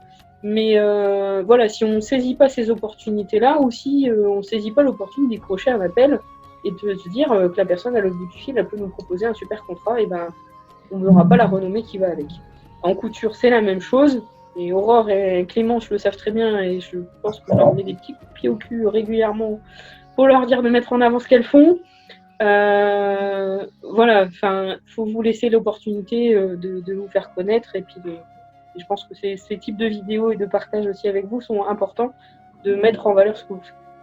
Ton dernier contenu, ça date ma tenue pour la fameuse Miss qui m'a contactée. Je t'ai dit, j'ai pas les capacités techniques de faire ça, et tu m'as bien monté les bretelles. Non, mais c'est bien le faire, hein. Je pense qu'on le sait tout à force. C'est ça. Voilà, à charge de revanche. Mais du coup, la tenue est en cours. J'attends le déconfinement pour la recontacter et faire les essayages. Et ma tenue sera portée par une Miss France internationale qui habite à Tourcoing-Roubaix. Voilà, donc ça fait partie des challenges. Dans le genre de choses aussi qu'elle a pu me dire, c'est une période où elle était en recherche d'emploi, de me dire je réfléchis, est-ce que éventuellement je me lancerai pas en couture, de me dire j'ai vu une annonce pour un magasin de robes de mariée mais je me sens pas capable de, et puis 2 jours après de me dire finalement j'ai quand même envoyé ma candidature. Ouais, tu remarqueras que toujours commercial et pas du tout dans le domaine, mais ça m'a fait. Donc sachant qu'à côté c'est pas du tout son métier, et que voilà quoi, c'est ces opportunités là qu'il faut saisir aussi en tant que créateur ou en tant que photographe, en tant que modèle aussi, je dirais, d'avoir l'audace de contacter un photographe en disant qu'on apprécie son travail, de vouloir collaborer avec lui si c'est possible, et puis de tenter l'expérience. Moi, c'est ce qui m'est arrivé dans certaines séances photos qui sont sur ma page modèle, je repartagerai en commentaire. Ou pour celles qui le savent et qui connaissent un peu mon parcours, en fait, un jour, j'ai un photographe qui cherchait des modèles pour faire du nu ou du semi-nu, donc de la lingerie, parce qu'il avait besoin d'étoffer son book. Sachant que je suis quelqu'un qui, à la base, ne s'acceptait pas du tout physiquement, parce que je suis plutôt ronde et les critiques que j'ai pu avoir en étant enfant n'ont pas aidé. Et en fait, cette séance-là, je l'ai vue comme un challenge. Et j'y suis allée accompagnée de quelqu'un et j'ai fait la séance photo. Les photos me restent à jamais marquées dans ma mémoire, ça c'est clair. Ça a marqué une étape sur la suite, que vous connaissez pour certaines. Et donc la séance photo qui a été faite l'année dernière, entre autres avec Joli Jeu de Jambes, une jeune photographe lilloise, marque vraiment l'évolution entre la première séance et celle qui a eu lieu en avril-mai l'année dernière. Donc voilà, il ne faut vraiment pas avoir peur, je pense qu'il faut se lancer. Clémence par exemple a l'audace aussi de passer de l'autre côté, et c'est un bon exercice. Faut pas avoir peur, faut pas se démotiver au moindre problème technique. Faut s'appuyer aussi sur les gens qui nous entourent. On est là pour ça, et voilà, chacun a son domaine de compétences. Je n'arriverai jamais à faire ce qu'Aurore fait en couture. Elle fera probablement jamais ce que je fais en événementiel, à changer les réglages en l'espace d'une fraction de seconde. Je ferai jamais des tenues histo comme le fait Virginie, je ferai jamais du Disney comme le fait Clémence, et pour autant, et puis Cassandra qui s'est lancée en tant que blogueuse au départ, c'était pas prévu que je le fasse non plus, mais voilà, et c'est ça aussi, de s'entourer des bonnes personnes et puis de pouvoir avancer. Chacun a des évolutions dans la vie, je pense qu'ils font qu'on aboutit à des buts différents. Moi j'ai commencé en faisant une école de maquillage artistique. Au final, je fais pas ça, je suis partie en coiffure, mais c'est en école de maquillage artistique que j'ai un peu plus découvert le monde du cosplay, parce que forcément, on nous demande de faire du body painting, de faire les effets spéciaux et tout, ce qui fait que tu contactes des modèles qui font du cosplay pour tes projets, et petit à petit, tu te dis « Ah, mais en fait, je fais de la couture, donc je peux faire ça, donc tu te mets au cosplay », et c'est là, en travaillant avec des photographes, en ayant des collaborations avec des photographes, que je me suis dit « Ah, moi aussi, j'ai envie de faire ça ». Moi, je sais que c'est un peu des étapes où je me dis j'ai envie d'acquérir une nouvelle compétence, d'évoluer et de pouvoir montrer une autre facette de mon travail autrement, quoi. Je voudrais juste rajouter une petite chose, Virginie, ça va être super rapide, mais c'est peut-être important aussi à dire, et je pense que c'est autant valable pour les modèles que les photographes. Quand on contacte quelqu'un, si la personne nous dit que c'est pas possible maintenant, ou alors on commence à en discuter, et puis d'un seul coup, la personne a un impératif, on n'est pas... vous avez peut-être eu le tour aussi, mais on n'est pas obligé de le prendre mal quand la personne dit que finalement elle peut pas le faire tout de suite, parce que c'est pas notre métier principal. Et on se retrouve des fois, en tout cas pour mon cas, c'est le tour que j'ai eu, je me suis retrouvée avec 2 modèles où j'étais harcelée par MP sur Facebook, où on le fait quand, limite j'avais des réponses quasiment la nuit, avec des propositions, des machins, ok, mais la nuit je dors, j'attends un peu pour répondre. Et ça n'a pas plu. Et c'est valable dans les deux sens, quoi. Tu vas avoir toi, tu vas aller vers un modèle. Le modèle, il faut savoir aussi que il n'est pas obligatoirement disponible à 24 à t'attendre, quoi. C'est ça. Il faut le prendre en compte aussi, quoi. On n'est pas à la disposition des gens non plus tout le temps selon leur calendrier à eux. Il faut qu'on trouve c'est une collaboration, il faut que ça aille dans le sens de tout le monde. Ça confirme ce qu'on disait tout à l'heure, qu'on a tout un métier de base qui est là pour refaire nos assiettes, et qu'on a toutes ces passions à côté qui prennent du temps, de l'engagement, de la recherche, etc. Aussi bien en médiéval pour l'organisation qu'en couture, qu'en modèle, voilà. Et que on a aussi notre vie privée qui fait que, et on peut pas. Au bout d'un moment, il y a toujours la maison à gérer, il y a toujours la famille, les proches et les compagnes à voir, enfants, s'il y a des enfants. Donc voilà, on n'est pas des machines. Jusqu'à preuve du contraire, on peut se dédoubler. Si c'était le cas, je pense que beaucoup d'entre nous, on serait déjà moi je serais en train de faire de la couture en même temps que je serais ici. Donc voilà, si les gens ne comprennent pas, je suis désolée, mais next. C'est ça. On est en phase. Alors, moi, j'ai la spécificité d'être quand même installée en tant que professionnelle, mais je rejoins quand même ce que vous dites. Que ça soit en tant que modèle, en tant que photographe, en tant que créateur, il faut savoir se laisser le temps aussi. C'est pas parce qu'on va harceler quelqu'un pour avoir les photos ou le photographe va harceler la modèle pour dire est-ce que tu peux m'envoyer les photos de tes tenues pour la séance parce qu'il faut qu'on la prépare, ou la créatrice quand est-ce que tu auras terminé ma tenue parce que j'en ai besoin pour telle date, pour telle séance photo. C'est un projet. Pour moi, c'est vraiment le terme de projet photographique. Et un projet photographique, pour moi qui suis à côté chef de projet en informatique, je peux vous jurer que ça prend du temps. Ça peut prendre 1 mois, 2 mois, 3 mois, 6 mois, 1 an, plusieurs années s'il le faut. Vous me connaissez toutes les quêtes, vous savez que j'ai plein de projets dans les cartons et ils ne sont pas forcément prêts de voir le jour. Parce qu'ils ne sont pas matures pour aller plus loin. Parce que je ne me suis pas encore entourée forcément des bonnes personnes pour certains trucs. Donc voilà, ça reste un projet photographique. Un projet, ça se construit avec plusieurs personnes, ça se construit avec un planning qui soit cohérent avec les attentes de chacun. Il se peut aussi que la modèle, à l'instant T, elle ne soit pas prête pour faire la séance photo parce que elle a peut-être eu un souci familial, elle a des soucis professionnels, elle a des impératifs aussi à côté et que du coup, la séance photo, on est obligé de la reporter. Moi, je sais qu'il y a une séance photo qui est en attente, ça fait déjà plusieurs mois qu'on attend de la faire, sur le thème un peu vintage avec une demoiselle. On n'a malheureusement pas eu de chance, c'est que la séance photo, la première date qu'on s'est fixée ensemble, on avait nos agendas qui coïncidaient toutes les deux. En fait, la météo en a décidé autrement. Manque de chance, on décale la date une première fois, et puis la deuxième date tombe pile une semaine, je crois, avant le confinement, donc forcément, risque avec beaucoup de points d'interrogation, et du coup, on suspend tout, et on se dit, on attend les beaux jours, on attend que les choses se passent. Au final, la modèle me recontacte, on est amis, donc on reste en contact assez régulièrement, et puis elle me dit que en fait, ça lui a permis de réfléchir sur la tenue, d'en rajouter une de plus, de commander les tenues, les accessoires qui allaient bien ou de les fabriquer. Et puis, du coup, on décale. Cassandra, c'est la même chose. Le projet, ça fait déjà depuis un moment qu'on en parle. Il verra le jour quand il devra voir le jour. Parce que, voilà. Ça fait depuis fin d'année passée qu'on en parle du projet.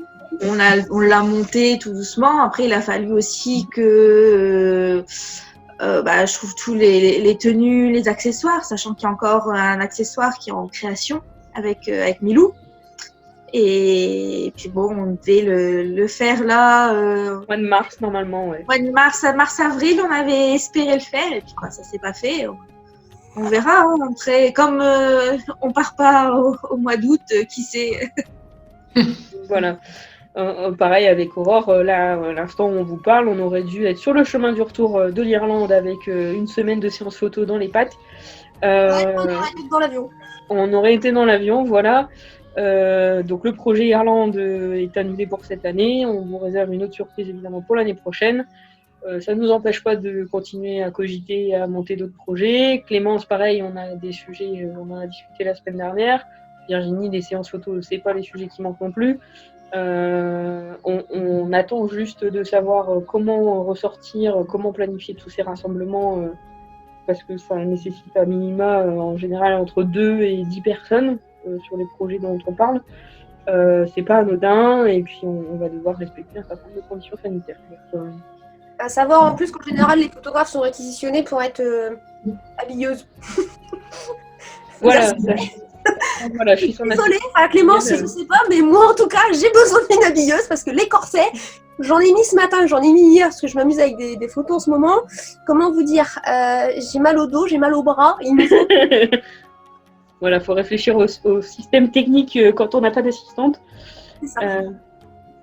C'est vrai que ça fait des fois ça fait un peu peur parce que pour le projet dont tu parlais, c'est un projet où pour une fois je serai ni derrière l'objectif ni derrière un costume, ça sera moi qui vais faire le maquillage, la coiffeuse, l'assistante déco, tout ça. Donc je pense que je vais réquisitionner mon frère Rémi parce que il aidera très bien pour tout ce qui est décoration, mais on va dire tout ce qui est maquillage, coiffure, ce sera moi, l'habillage aussi. Et en fait, ça me fait un peu peur parce que c'est quand même 4 modèles à maquiller, à habiller, qui connaissent pas forcément le costume, je vais quand même bien les préparer avant pour qu'ils aient chacun un petit dossier avec des idées de pose, avec des idées d'histoire un peu de leur personnage. Et puis les photographes l'auront aussi pour que tout le monde s'entraide. Mais c'est vrai que de passer de ce côté-là aussi, côté, on va dire, vraiment assistante photo et organisatrice d'une séance, ça fait aussi un petit peu peur de se dire est-ce que j'en ai les capacités. Alors moi j'ai hâte d'y être, mais c'est vrai qu'il y a toujours un petit peu la pression de se dire est-ce que le jour J tout va tourner comme je veux. C'est autre chose quoi. Alors je vais juste te donner un petit conseil. Si tu es capable de gérer un festival comme celui de Contes et légendes à la ferme, je n'ai aucun doute sur le fait de savoir gérer une séance photo. C'est ça. Voilà. Affirme. Voilà, je pense que Virginie et moi et Cassandra aussi, on est aussi 3 organisatrices à côté. On sait ce que c'est le travail d'organiser un festival. Une séance photo à côté, c'est rien. C'est rien. Les doigts dans le nez. Oh, ça. Voilà. Les seuls problèmes éventuels, c'est les problèmes techniques. Le reste, ça va tout seul. Voilà. Les batteries qui lâchent, les cartes SD qu'on perd. Voilà, la technique, tu peux rien y faire. Faut faire avec. Croise les doigts pour que tout se passe bien à ce moment-là. Ça marche. Aurore, on vient de décaler légèrement la caméra pour montrer une de ses tenues. c'est qu'il y avait plus de lumière surtout. Voilà, et puis aussi pour montrer une de ses dernières tenues. C'est celle-là que j'ai galéré à mettre ce matin et que j'avais pas mon assistante habillage. Voilà, sachant qu'elle est un petit peu sensible, vous verrez, il faudra suivre sa page. Elle a déjà posté une vidéo aujourd'hui et elle en postera encore, je pense, dans les prochains jours. Cassandra, toi, au niveau de tes actualités, c'est des prochaines vidéos thématiques sur ton blog. Du coup, Clémence, si j'ai bien compris, tu fais régulièrement encore des vidéos sur ton travail en tant que couturière de cosplay, sur les prochains personnages que tu veux incarner. Je fais des petits lives à peu près tous les 6 mois pour donner un peu des nouvelles. Les prochaines conventions, cette année c'est mort pour les conventions, mais pour donner un petit peu les nouvelles des projets et tout ça. C'est ça, et Virginie, je sais qu'il y a des projets aussi d'organisation d'événements en réflexion. On attend vraiment de savoir, puisque, donc, pour la petite information, Aurore et donc les deux, Virginie, je m'inclus dedans, on fait partie de la même association. Et voilà, on a des sujets, des réflexions là-dessus. La créativité ne manque pas. Dernière question avant de clôturer. Ça fait déjà une bonne heure qu'on est en ligne. Quel serait le projet le plus dingue que vous aimeriez faire? Et on n'inclut pas ceux qui sont déjà en réflexion, par contre. Raté. Moi, pour ma part, c'est... J'y réfléchissais, je crois que ça serait de le faire avec des rapaces.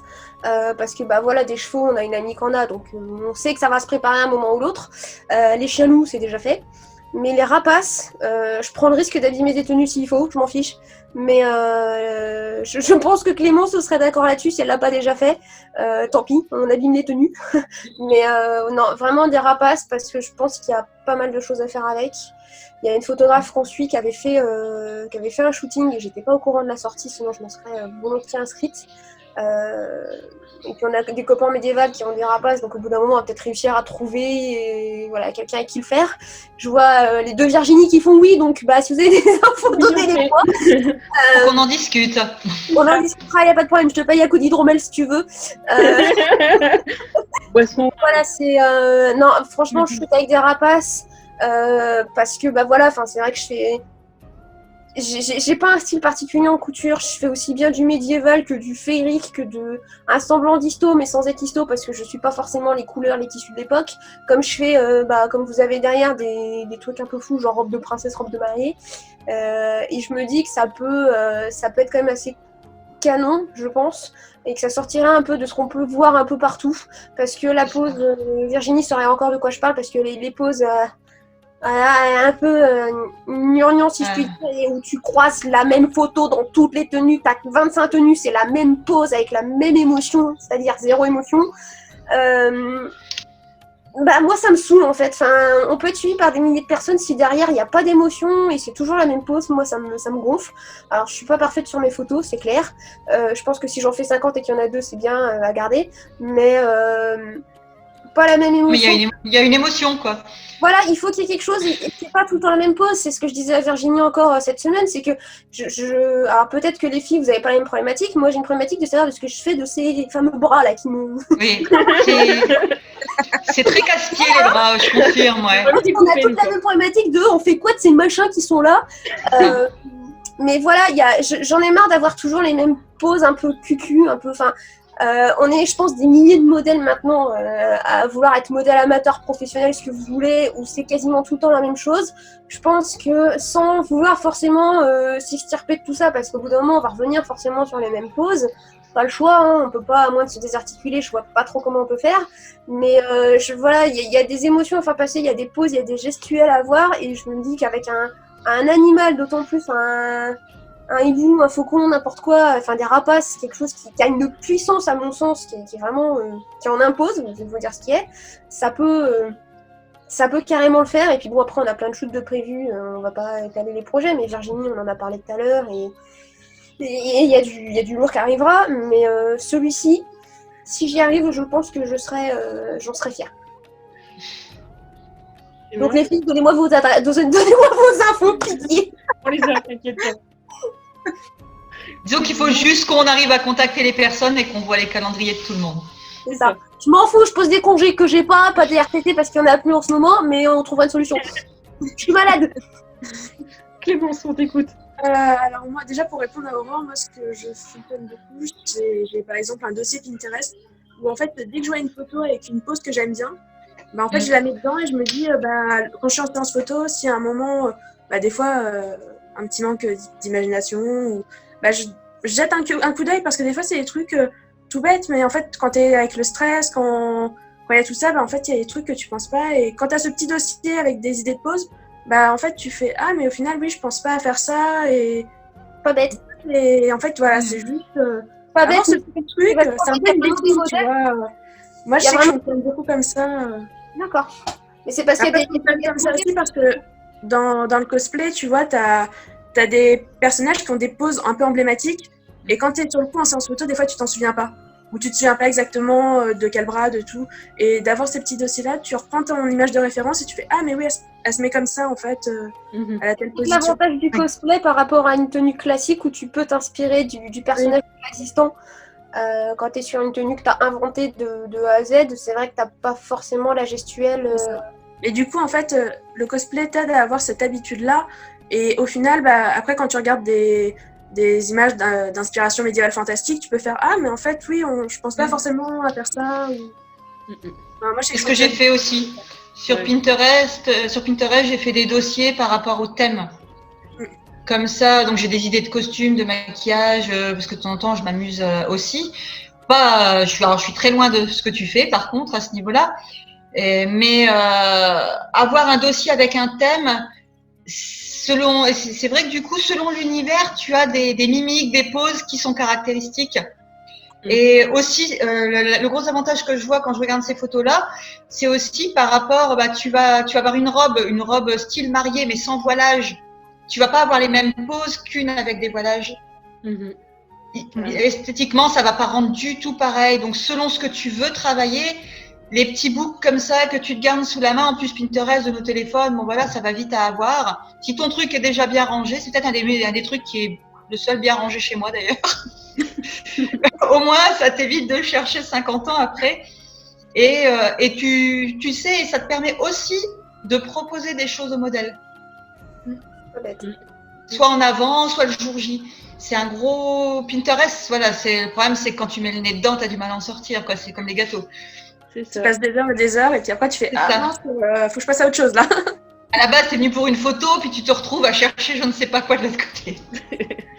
Clémence, du coup, quel serait le truc le plus fou que tu aurais en tête? Mes 2 gros projets, ils sont en train d'être réalisés petit à petit, donc voilà.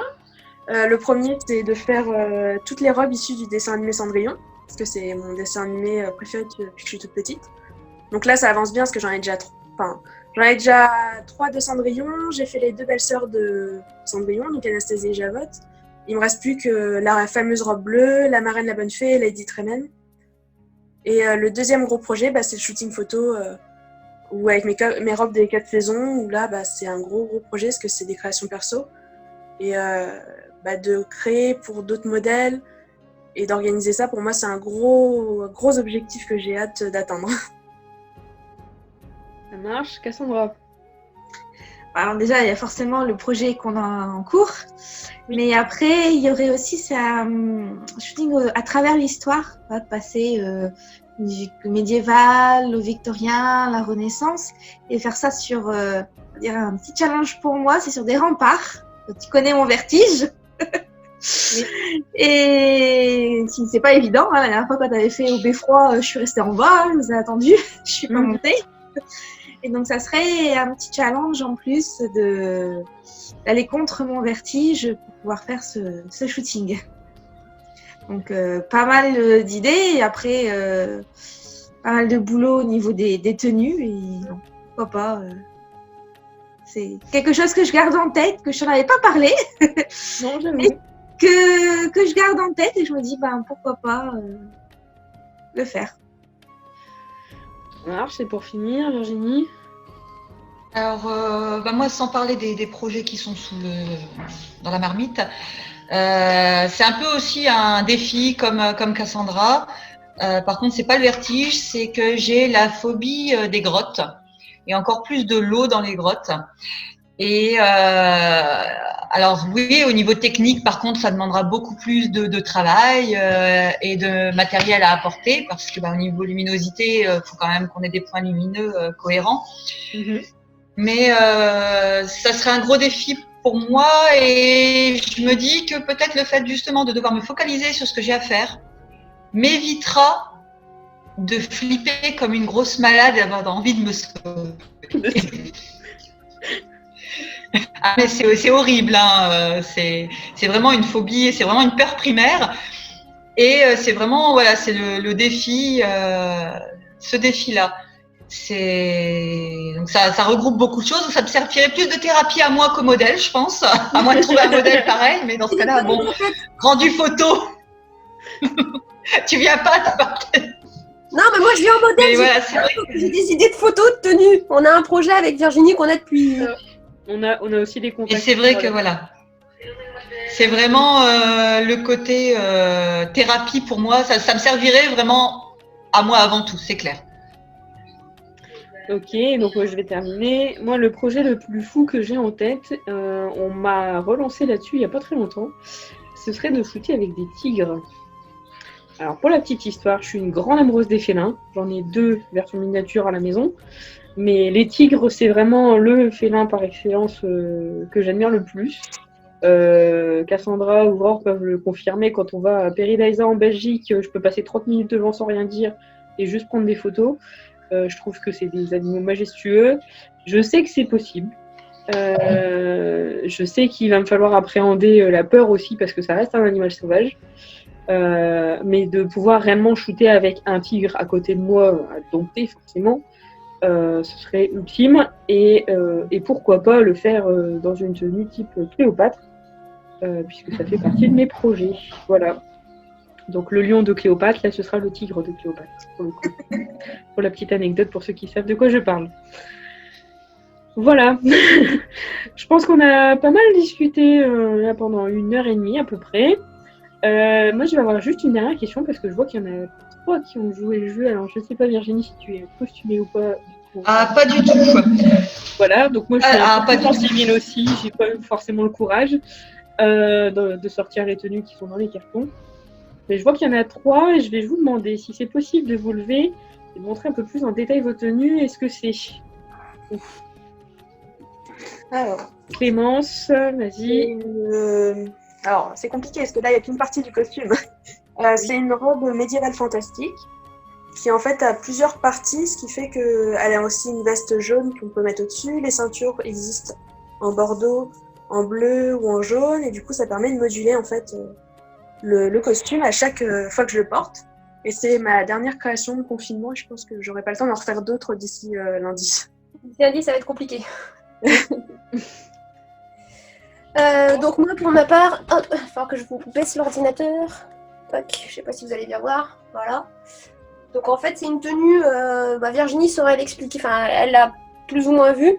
En fait, il y a différentes choses dedans. Il y a donc une petite blouse toute simple en coton.